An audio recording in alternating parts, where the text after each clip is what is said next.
എപ്പോഴും പരാതിക്കെട്ട് മാത്രം അഴിച്ചു വയ്ക്കുന്ന ചില ആളുകൾ നമുക്ക് ചുറ്റുമുണ്ട്. എന്തിനും ഏതിനും എപ്പോഴും പരാതിയായിരിക്കും. അങ്ങനെ ഒരു ശിഷ്യൻ, ഒരു പരാതി 24 മണിക്കൂറും പരാതിക്കെട്ട് അഴിക്കുന്ന ഒരു ശിഷ്യൻ ഒരു ഗുരുവിനുണ്ടായിരുന്നു. ഒരു ദിവസം ഗുരു അവനോട് കുറച്ച് ഉപ്പ് കൊണ്ടുവരാൻ പറഞ്ഞു. എടുത്തുണ്ടോ, കുറച്ച് ഉപ്പ് എടുത്തുകൊണ്ട് വരാൻ പറഞ്ഞു. ശിഷ്യൻ ഉപ്പ് കൊണ്ടുവന്നു. ഒരു പിടി ഉപ്പെടുത്ത് അദ്ദേഹം ഗ്ലാസ്സിലെ വെള്ളത്തിൽ കലക്കി ഈ ശിഷ്യന് കൊടുത്തിട്ട് പറഞ്ഞു, നീ കുടിച്ചോളാൻ പറഞ്ഞു. അയ്യേ ഭയങ്കര ചവർപ്പ് എന്ന് പറഞ്ഞ് ശിഷ്യൻ കുടിച്ച ആ വെള്ളം തുപ്പിക്കളഞ്ഞു.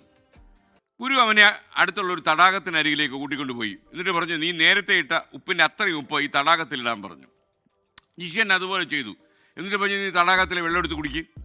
അപ്പോൾ ശിഷ്യൻ വെള്ളം എടുത്ത് കുടിച്ചു. ഇതിൽ ഉപ്പിൻ്റെ ചവർപ്പൊട്ടുമില്ലല്ലോ ഗുരുവേ എന്ന് പറഞ്ഞു.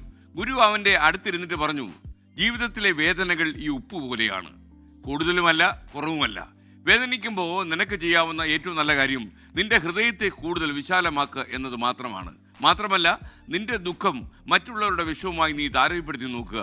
നിന്നേക്കാൾ വ്യാകുലപ്പെടുന്ന, ദുഃഖിക്കുന്ന എത്രായിരം ആളുകൾ ലോകത്തുണ്ടാകും. അപ്പം നിന്റെ ദുഃഖം വളരെ വളരെ ചെറുതാവും. ആ ഒരു നല്ല ചിന്തയോടെ നമുക്ക് ഇന്നത്തെ മോർണിംഗ് ഷോ തുടങ്ങാം. ലോകത്തെവിടെയായാലും ഏത് സമയത്തും 24 വാർത്തകളും ഓഗ്മെന്റഡ് റിയാലിറ്റി പാക്കേജുകളും എക്സ്പ്ലെയിനറുകളും വിശദമായി കാണാൻ ഞങ്ങളുടെ യൂട്യൂബ് ചാനൽ നിങ്ങൾക്ക് സബ്സ്ക്രൈബ് ചെയ്യാം.